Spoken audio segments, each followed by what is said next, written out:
So before I get started, I just want to say that each of us has a unique expression.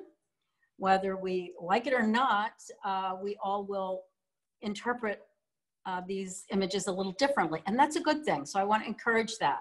It's your interpretation. Some of you may like more hard edge, more detail, more patterning to everything, and that's fine. So you can interpret it your own way. I'm going to go ahead and paint it the way I might interpret it, and you can try all of that, or you can integrate some of your own style into it, for those of you who have been painting for a while. So I like to paint the light, as most of you know, and this is a scene that is, I'm calling it Cross River, kind of appropriately, because it's got the Kingston Rhinecliff Bridge in it. It's looking from the fire tower at Ferncliff Forest across the span of the bridge and to the Catskill Mountains on the other side. I like to paint light. This is not a real dramatic light scene, but I may add a little more warmth to it than I see in the photo. And so basically, though, we have warm and we have cool in this image. The mountains and the sky and the distance is more cool. We have a little bit of warmth in the clouds. And then as we move forward, it gets warmer and we see a little more local color. So I'm just going to start by doing a little bit of drawing. Sometimes I like to kind of separate the foreground from the background or the sky. And I like to work from the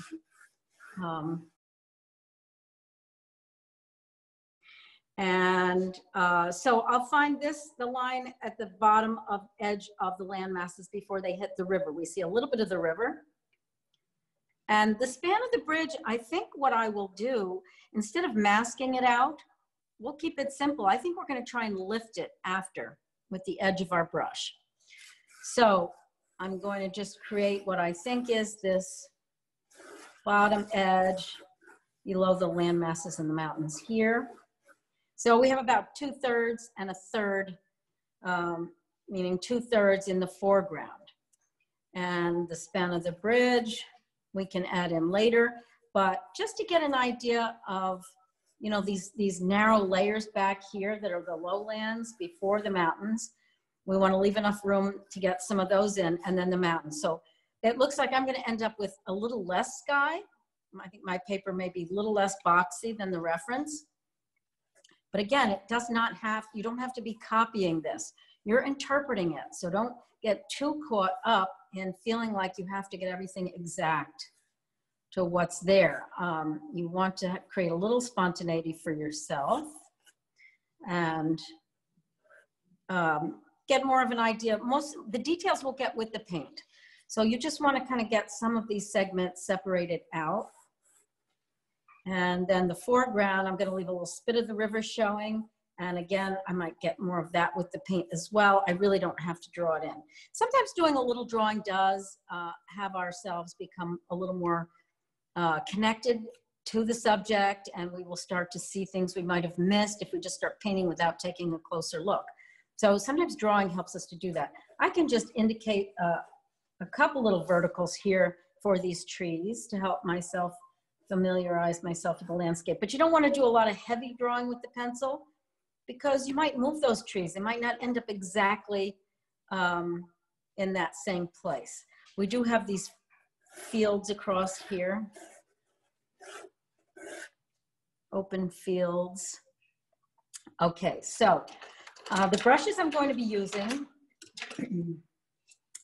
for this size landscape, I'll mostly use my flat wash brush.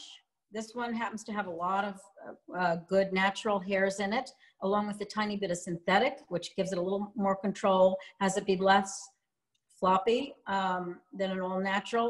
But anyway, my favorite. And I probably will use my size 12 brush that is the same. It's about a 1/2 inch, I believe.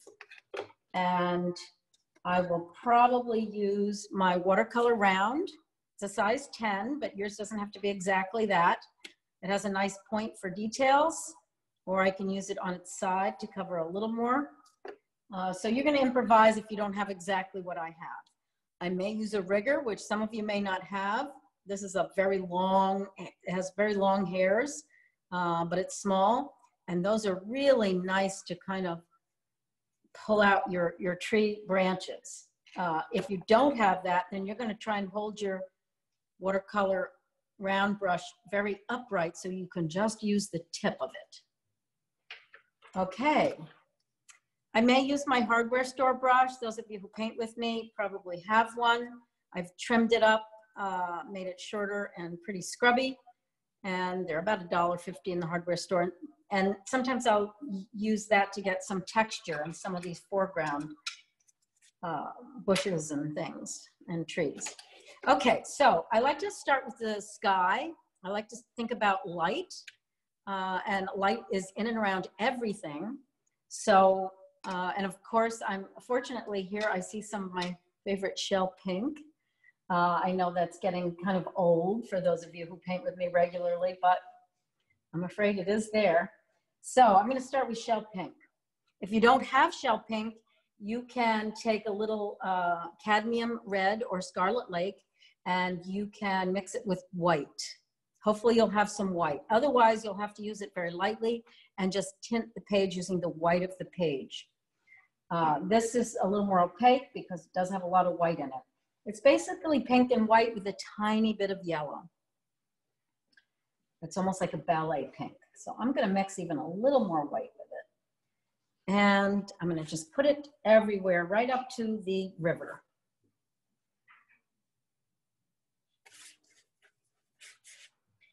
And you really want to use enough water because it seems that cotton rag paper really soaks it up.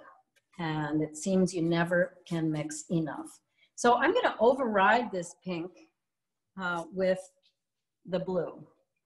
You could also lift, if you really want to get these clouds that appear a little whiter up here, you can just lift some of that. You want to rinse your brush and dry it first, and then lift with a dry brush. Otherwise, you'll just be putting pools of water on there. You could also take your paper towel and lift a little extra white. So I do use white, but I usually do not use white for the white of the page unless I'm trying to highlight something against something very dark. Okay, now I'll go ahead. I'm going to take a little horizon blue, which is kind of a turquoisey blue.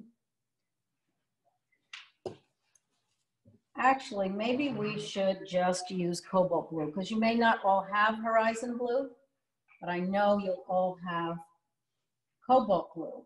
I have a separate pile of white over here to mix with my blues and reds. I'm a very messy mixer, so I kind of make a mess of my palette and then have to clean it up after. But I take some of this white and make that paler blue I see in the sky. Now, since it is, I feel like there is a little turquoise to it, I can add the tiniest bit of yellow. Don't mix, if you put a lot of yellow in, you're gonna get a green, and we don't want green. The white will also help it to just be tinted. And then that looks pretty dark, but things usually dry lighter. I'm gonna adjust it a little bit by adding a little more white. And I'm just gonna capture the feeling of it. It's already starting to dry, wow. So you'll be talking less than I will, so that should help. Okay, I'm gonna save some of that lighter area in the middle. And I'm gonna bring some of this right down across the mountains so that it doesn't just stop suddenly there. Okay, now I'll take some of that blue and maybe mix a little bit of my shell pink with it to get a more gray color. It's a little purpley, so I'm going to add a tiny bit of yellow to that, and I've added too much, so now I'm going to take some blue and bring it back in. So I'm looking for a more slightly grayish color, so I can just add some of these streaming clouds at the bottom. That might be a little darker. Okay, so you really want to get in there while it's still wet. I feel like mine was almost drying already, but. Okay, now I'm going to go for the mountains.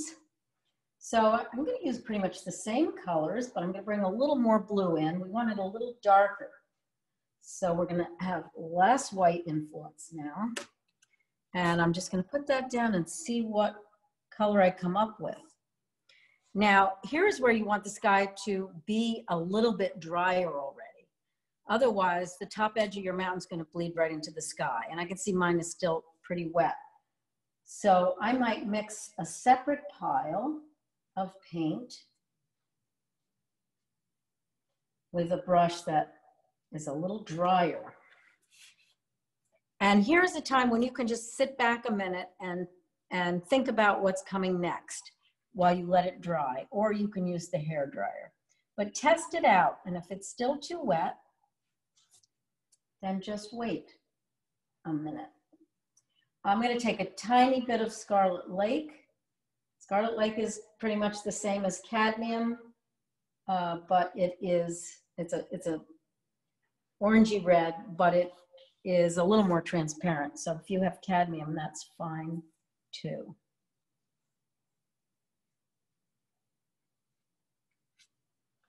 Okay. And I'm going to put in some lighter layers sitting back. And you can use the top edge of your brush to get the shape of the mountains, the top edge, to have a little more control over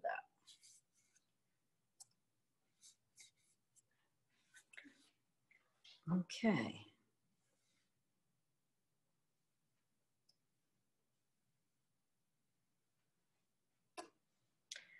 All right, so I wanted to have a little bit more variety here of value.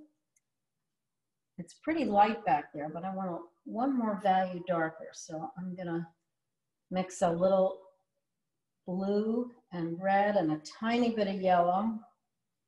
I don't want to go too dark, but the yellow will gray it down a little. And just add one more dark in a couple places. Have those top ridges show up a little more in a couple places against some of the lighter values.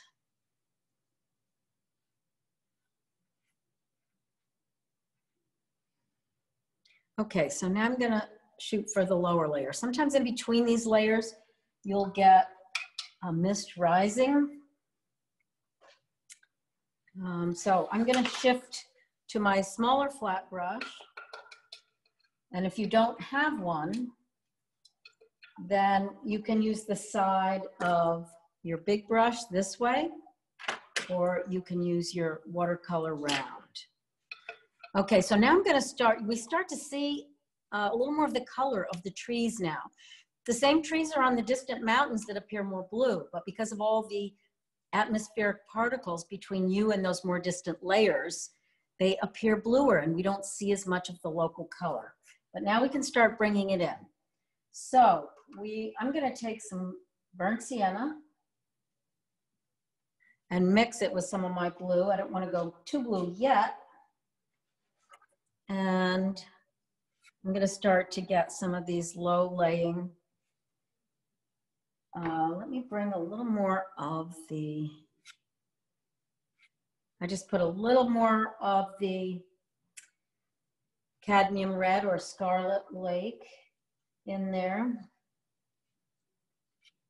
And you can let some of these colors intermingle with each other and mix separately.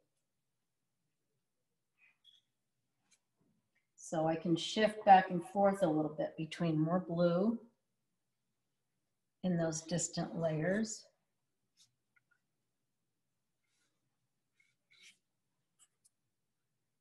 And I'm using my brush sideways here.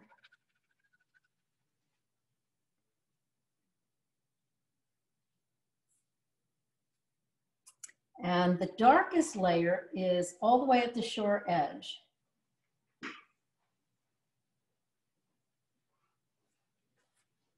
That is where these vertical trees that are on the land masses are darker because they are, the light is behind them. And there's more shadow at the bottom base of these trees. So I'm using this brush vertically to suggest the vertical of those trees. And I can turn my brush the other way. Okay, and I'm going all the way across because once I get to the foreground, I'll just layer over what I put down there since it's behind it. Maybe I'll use a little straight cobalt here. So if you like color and you want to be a little more colorful, you should feel free to exaggerate some of your colors. But thinking about value too, it's lighter here, darker here. Okay, now we're going to get the light on the river. The color of the river, water's clear. The reason it shows up with color is because you have earth on the bottom can influence it. But you also have the color, the light in the sky that bounces off the top plane. Now this is probably light that's bouncing from higher up than we're seeing here. Although we do see some blues also, but as you go deeper up into the universe, you're going to see more of the blue, the darker blue that is deeper and away from the sun. But here, I think it's reflected pretty basic, that in between blue. And sometimes the reflection of the sky bounces a little bit lighter on the water.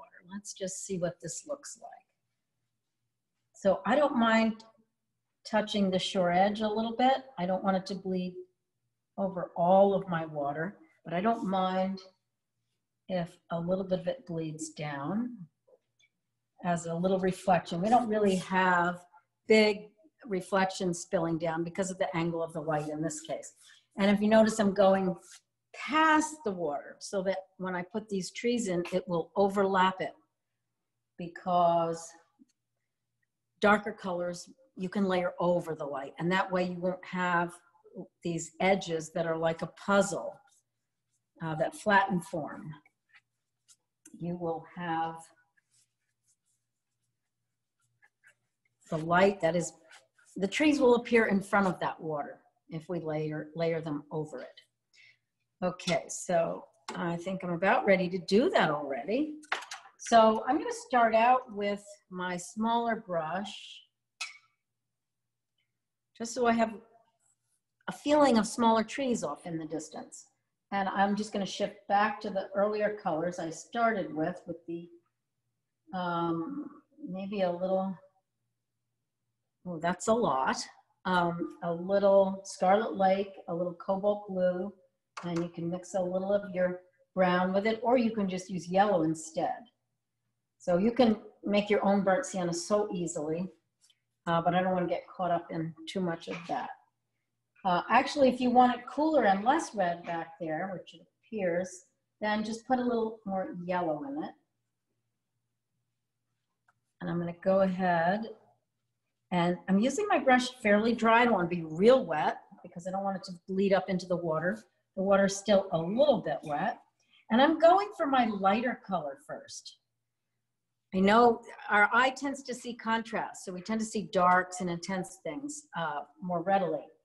But we're going for the light first, because in watercolor, we tend to paint from light to dark, and that's always a hard adjustment if you're used to painting with oils or even acrylics. But the tendency is, with oils, is to mass in the darks and then add your lights and highlights. But with watercolor, once the lights are gone, they're gone. And it works better to work from light to dark. Okay, so I'm just getting some of those in. And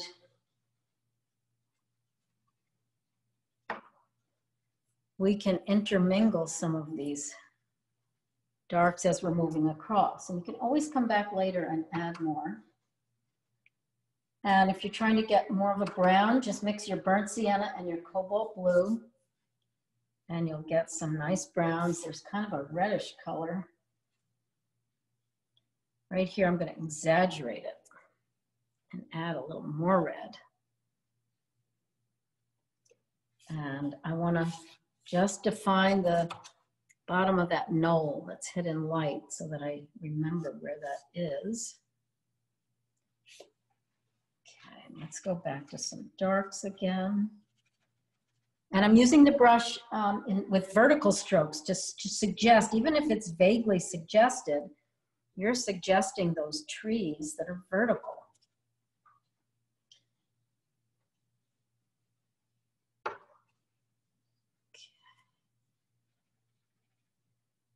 And maybe a little warmer here again. Now we can start to overlap that back layer a little bit.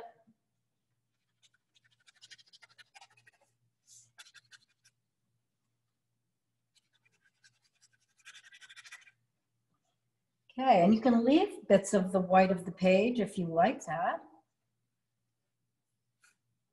I love seeing some of the color underneath. And that's also a reason to bring, we could have brought that blue all the way down. And it helps to unify and hold the painting together when you do that sometimes. And also if a little peeks through, then it's really beautiful. All right, let's just go a little bit darker, mixing more cobalt blue and burnt sienna to try and emphasize these real darks here that are so beautiful.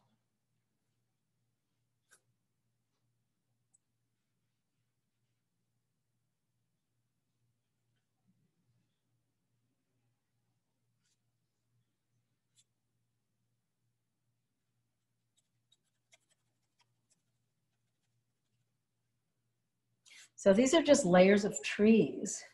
The light is going to be hitting the tops of them. Okay, maybe we should suggest the pine trees now while it's still a little wet. And I'm going to take some cobalt blue, and we can make our own green by mixing a little bit of yellow with it. Now that's going to be too bright, so you can use yellow ochre instead, or if you have a little Payne's gray, you can mix that in, or you can just mix Payne's gray and yellow to get a nice dark green. And sometimes I'll add a little orange if I want to make it a little more olivey. And then I'm just going to hit the top and kind of scumble a little back and forth. I like it when it's a little wet so that it can disappear into those trees a bit. And I'm trying to keep it so that one is a little taller than the other. And you really want them to overlap these distant layers because that adds depth to your painting. And they do. So that makes it easier that you don't have to make that up. Okay, there's going to drag some of that nice earthy green down in there to integrate it a little bit. And I can even suggest some more pine trees off in the distance here. It's pretty wet though, so they're going to keep disappearing, but it'll be nice blended in there. Okay, now the next shift I see is there's a little more of a yellow ochreish color on these top planes right here, top edge where there are no trees, these open fields. And I might exaggerate that a little. So if I take some yellow and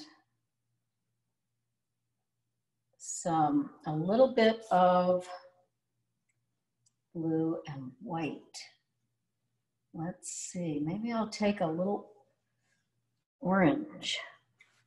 I'm trying to get a gold color. So there's lots of ways to get to that. And I think I'll put that everywhere. So now I can just cover the foreground with that, which will help to unify the foreground.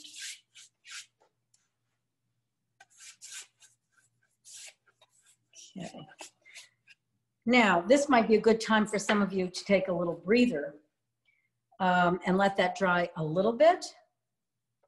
I'm going to take this opportunity to play with some edges a little bit on the edge of those forests, like right here. Suggest some verticals of these trees.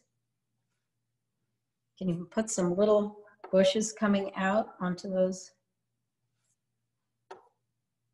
little spots there. Maybe I can go a little darker right in here.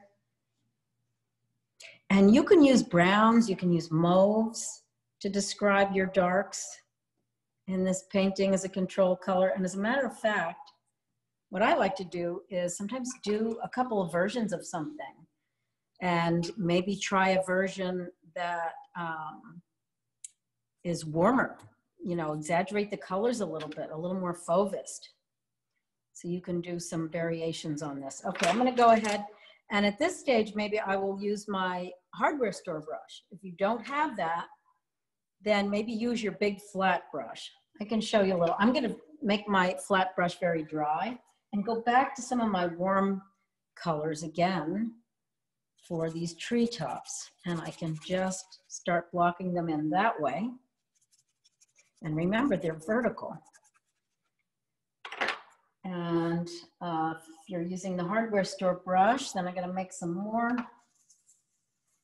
And you really wanna start with a pile of paint that is very dry, not wet. So take your burnt sienna and mix a little bit of your blue with it. And I can also use it this way. But I don't think I want to get into anything that's too hard edge yet. I'm gonna save that for the layer in front. I think I'm gonna make that a little bit warmer. Oh yeah. So I'm exaggerating the warmth I see on these trees. And now I'll cool it down a little so you can kind of move back and forth. And you can decide how high up to bring it. You don't have to come up as high as it is in your reference. Okay, but I want to, at some point here, start to overlap these layers. I'm probably going to have to come back in with the rigger to bring these trees that layer over every layer. And that's really going to add depth to your painting. So I'm going to think about winding this up a little so I can just get into some of the last bit of details. But I have my basics in. I am going to go just a little bit darker now. Vignette, what I call vignetting this corner. You can see it's a little darker here. That can bring the eye forward, and there's some greens there, so I could do it with greens. Let's see, I'll take a little Payne's gray and a little yellow and see how I like that. And maybe take my rigger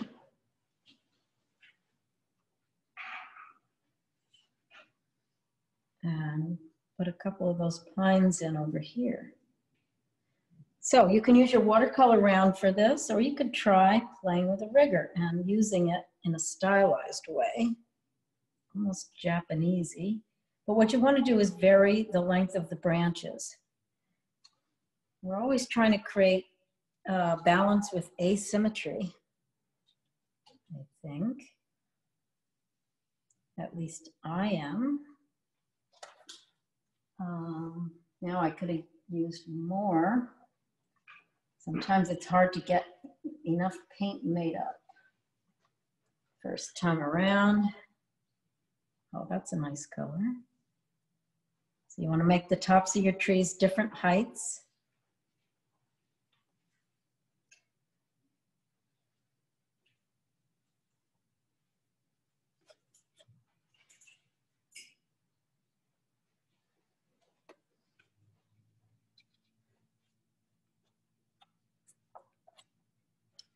Okay, and maybe we'll do one more over here.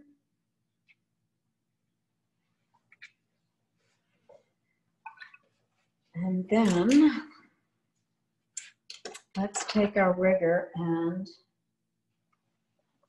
make it darker brown. And I'm going to, oops, it's still a little too wet. So you're going to wait if it's that wet.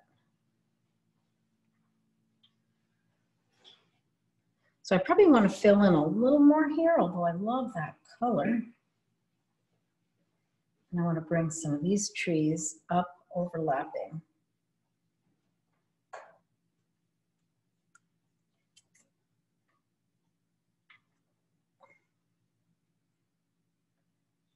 Get some of those reds in there. Against the blues will be beautiful.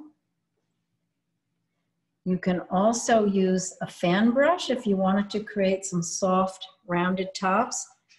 It would have to be a small one. Sometimes they look a little technique-y, I find, but you can play around. Okay, and I might leave this open on this side. Maybe I have to bring those pines down to the foreground though.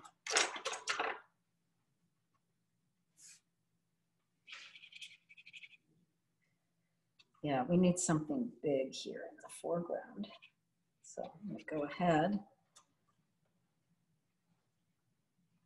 and make them bigger. And then maybe go back with my hardware store brush. Get a little more brush in there. Okay, well, I think we've got most of the basics in here. And then this would, we could even use a little magenta here for some of these darks. I think we've got the base of it though. And now's the time to think about any adjustments you might want to make to your painting. I'll probably work a little more in here, trying to layer this up and feel like it has a couple of layers. And add a little more detail. But this is a good time to get away from your painting and take a look. Hold it up in front of a mirror. If you get farther away from it, you'll have a better idea what's working, if anything needs adjusting, etc. And I might want to close that in a little, or maybe I'll just work on this. Anyway, if you hold up your painting in front of a mirror, right away, if there's anything that's really not working, it usually will pop out to you because you're seeing your painting in reverse. And you'll be more objective because you've been sitting very close to it. So unless you can get far away from it, you're not going to see it as objectively. So hold it up in front of a mirror and then go back and make some adjustments.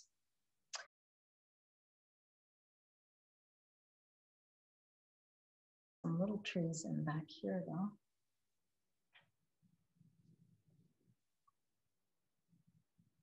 Oh, forgot about the bridge. Good question. All right.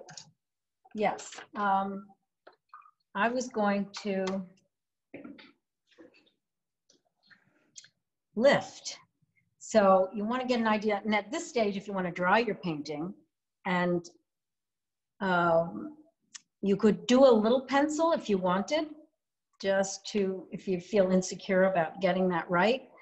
But it starts pretty far over here, and I'm going to just suggest it. That's what I'm going to do. And then it ends up in the trees over here, disappearing into the trees over there. So I will move this. Oh, good idea. Thank you, Kate. So it can come out of here. And as you're lifting, you're going to have to periodically rinse your brush off and dry it because you're picking up paint. And if you're trying to lift, you don't want to keep putting the paint back down.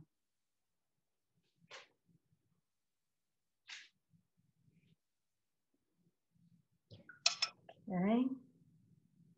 And you can always go back again. As a matter of fact, this you might want to do before you do those treetops.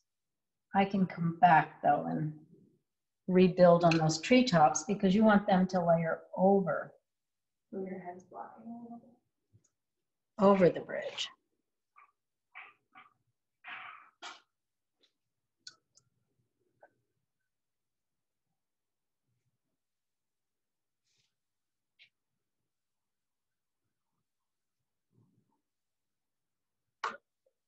Okay.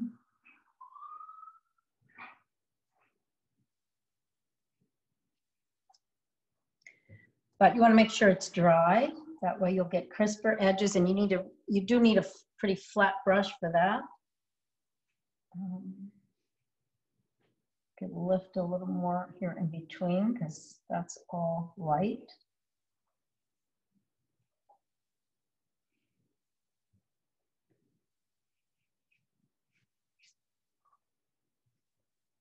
And then we're going to want to get these guys. Now, some of that, where the supports come down are actually going to show up a little darker against the light of the water. So you can always get those in because you have a shadow side on them and then you have a lighter side, and they are a little longer.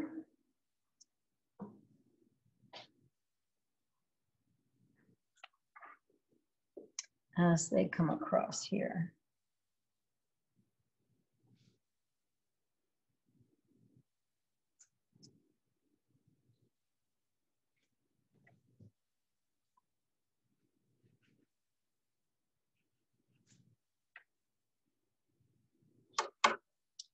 And you can suggest the base. And you can go fairly light at first. You can always darken it. So I would go a little lighter. They'll appear a little bigger as they get closer to us.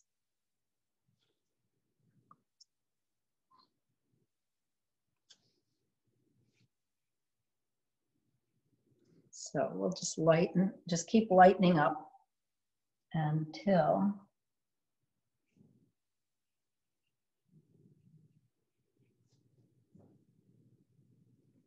you get it as light as you want it. Also, when you're lifting, if you take your paper towel and lift a little more, it'll make it a little brighter.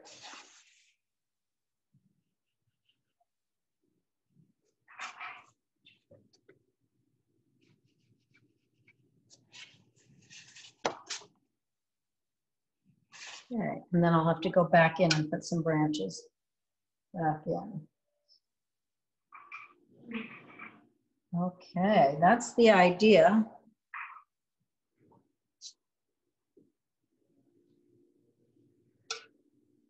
And when that's good and dry, I'll lift just to the left, a little bit of light hitting that outside edge on that. And the other thing you could do is use a little bit of white opaque paint over this, because this is dark enough in here that it'll show up. And then I'll go back in. Put some of these trees back over it. When it's dry, I would go back in and recreate some branches that overlap it. And then the bridge will sit back. Anyway, you can take your time and put a little more detail in there if you want, but you get the idea. You could also use masking and mask the whole thing out. I would recommend the mask pen because with something this small and this detailed, that is this Fine Point. You can order it online from Cheap Joe's or Jerry's or Dick Flick. And it has a nice fine point to it. But you have to put it on, do your drawing, put it on the bridge where you want it. This will, I'll show you against this blue. Of course, I have one that's blocked. If you don't use them for a while, they do get clogged, which is why they're a pain. But there you go. It's nice because you can really draw a fine line with it. And you can't rub it. You have to put it down there and leave it. Otherwise it'll smear on your paper and block everything. So, but it works great for a project like this.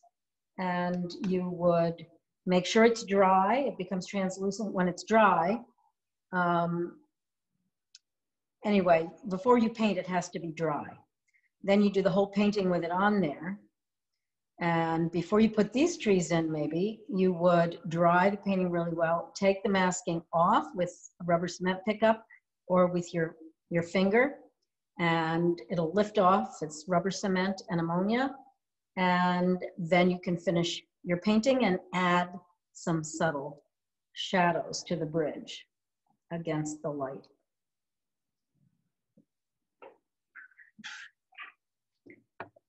Okay. So that's pretty much it. But the colors are really fun with this. And you can see if you just push them a little bit, you can make it into a rich painting. And for those of you who are not used to doing a lot of watercolor, try not to keep going back into areas and reworking them. Try and nail it the first go as much as you can. You can always go back in a little bit, but say for the sky, it's always fresher if you don't go back in. It tends to just have it be less fresh, and then you often will, the whole thing will start to fall apart. So you're better off to do a few paintings. And if it's too daunting to do something this size, this is about 10.5 by 14, I think. You can always do a smaller piece of paper. And for those of you who aren't from this area, you can create a feeling of upstate New York.